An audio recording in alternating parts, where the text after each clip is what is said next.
सागर में पुरानी bus stand की जगह नए आरटीओ के पास बस स्टैंड क्रमांक 1 और भोपाल रोड स्थित बस स्टैंड क्रमांक 2 से ही बसों के संचालन को लेकर कलेक्टर दीपक आर्य द्वारा बीते 10 मई को आदेश जारी किए गए थे। आदेश पर जबलपुर हाईकोर्ट ने रोक लगा दी है। हाईकोर्ट के लिए टीके पालीवाल की एकल पीठ ने प्रकरण में आवेदकों को नोटिस भी जारी किए हैं।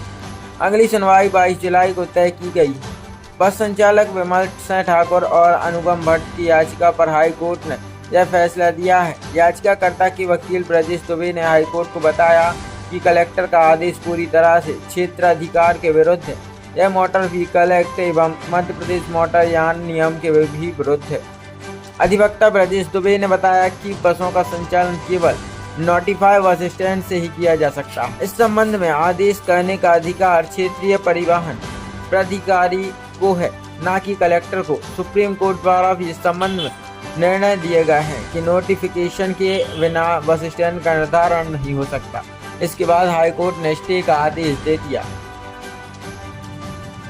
सागर जिले के कलेक्टर महोदय द्वारा दिनांक 10/5/2024 को एक आदेश निकाला, जिसके तहत उन्होंने जो वर्तमान में सागर का बस स्टैंड था शहर का, जिसे हरि सिंह गौर बस स्टैंड कहते हैं, और एक प्राइवेट बस स्टैंड जो कि पूर्व में एमपीएसआरटीसी का बस स्टैंड भी था, वहां से बसों का संचालन बंद करते हुए जो शहर से लगभग 15 किलोमीटर दूर एक नया बस स्टैंड बनाया गया है सागर में, जो कि नोटिफाइड नहीं है। वहां से बसों का संचालन करने हेतु उन्होंने समस्त बस संचालकों को निर्देश दिए।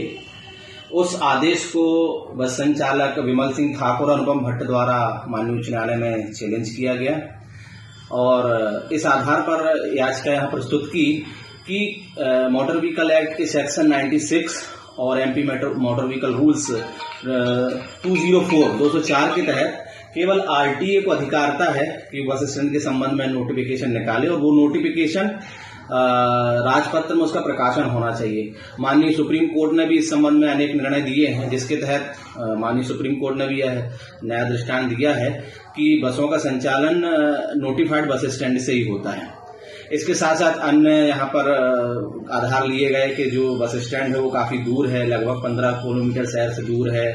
वो जो भूमि पर जो भूमि बनाई गई, जिस भूमि पर वो बस स्टैंड बनाया गया है, वो भी एक्चुअली में दूसरे हेड के लिए वो अलॉटमेंट हुआ था। इन सारे मुद्दों को यहाँ पर माननीय उच्च न्यायालय में चैलेंज किया गया और आज उसकी सुनवाई हुई। माननीय उच्च न्यायालय के न्यायाधिपति डीके पालीवाल साहब की खंडपीठ पर आज उसकी सुनवाई हुई, जिस पर माननीय न्यायालय ने प्रथम दृष्टया यह पाया कि जो कलेक्टर का ऑर्डर है वो अधिनियम की धारा 96 और motor vehicle rules Madhya Pradesh MP motor vehicle rules की रूल 204 के विरुद्ध है।